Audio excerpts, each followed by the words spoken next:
Hi, this is the first of two supply chain summary slides, and then we'll get into actual case studies. Uh, Over the last couple of slides, I pointed out that the supply chain buying selling trend is 27 years old. If we start from Sam's Canon shot 1988, no more reps, or we could say it's even older if we want to go back to 1956. But certainly, I think that there's been real traction in distribution channels from about the mid 80s when you think of SuperValu and McKesson stories, into the 90s with hospital supply and integrated supply. And the adoption trend has been from very large corporations who are able to philosophically think win-win synergistically and have the supply chain math to basically orchestrate, tell, push around, their supply chain partners. And then the trend would arguably start to move towards companies that are a little bit smaller, maybe struggle a little bit more with the synergy, and because they're smaller, heretofore they've not had the IT sophistication to come up with the supply chain math.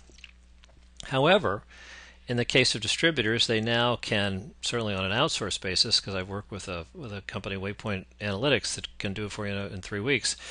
Very quickly, you can have enormously sophisticated supply chain math, four-view analysis capability.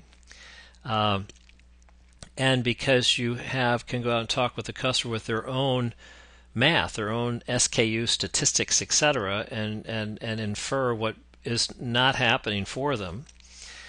You can create custom spice racks, that kind of stuff. That's going on, and presumably at some point it's going to become mainstream for the particular channel you're in. And ideally, you would like to be the winner, not the loser. You'd like to be, not the boiled frog. Also, in channels where the product has become excessively equally excellent, so everybody's making Six Sigma quality, and private label is good as brand name, and the brand name is sold to too many distributors anyway, so the customer can buy the same brand from too many competing distributors, and the customers are repeat buyers, so they know what they want to buy. So now it's not anything about product, it's all about how do I get it to and through me in the most effective total economic way. And those kinds of industries, they're consolidating. So we want to partner the consolidators, but why would they marry us, and on what kind of service excellence, supply chain ready math would we be able to pull that off?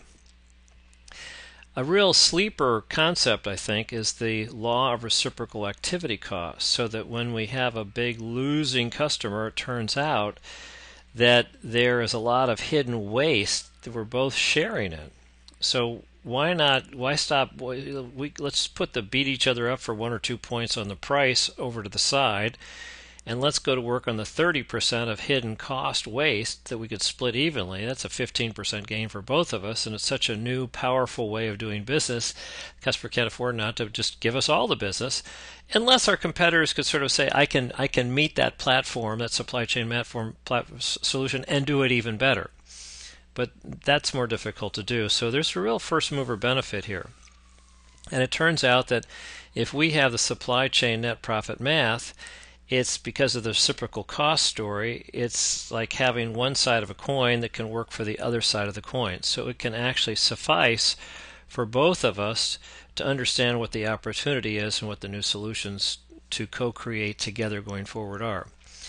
So I guess it leaves the question of, do we want to, try to lead and teach win-win supply chain math to our customers?